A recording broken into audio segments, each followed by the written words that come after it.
Já disse aqui por algumas vezes que a Bíblia vai falar de um homem chamado Jó.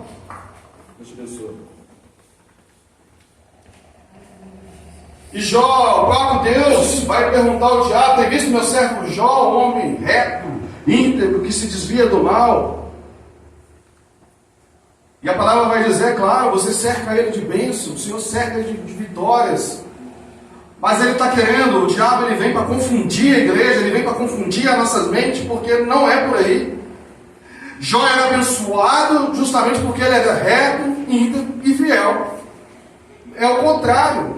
Não é porque Deus abençoava ele. Deus abençoava ele porque ele era íntegro, reto e fiel. Se nós fôssemos íntegro, reto e fiel, Deus vai nos abençoar, meus irmãos. Amém, Jesus. Não é o contrário. Ele não barganhou com o Senhor. Ele foi primeiro para depois receber. E é assim que nós devemos passar. Amém?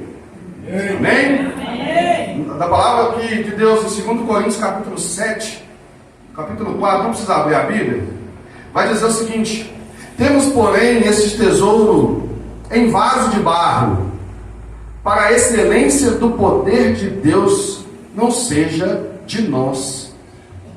Não entendi nada. Vou explicar. O que Paulo está falando para a igreja? Nós temos um tesouro no vaso de barro.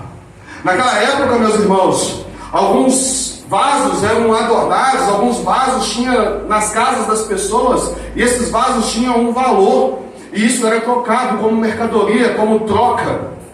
E alguns vasos mais bonitos e pintados, e esses vasos, missionários, às vezes ele era feito com argila especial, de uma forma especial, e esses vasos eram bonitos e ficavam às vezes com flores lá na casa, e às vezes quando vinham a saquear a casa, levavam esses vasos bonitos, mas o vaso feio, o vaso comum, o vaso de barro, aquele vaso simples, ninguém queria.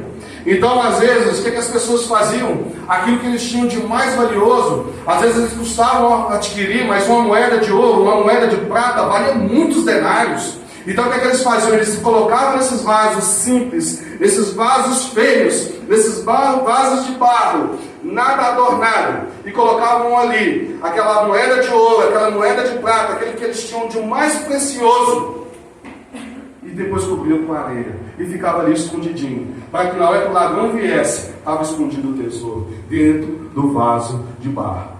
Continuou sem entender? Aleluia. Vou explicar novamente.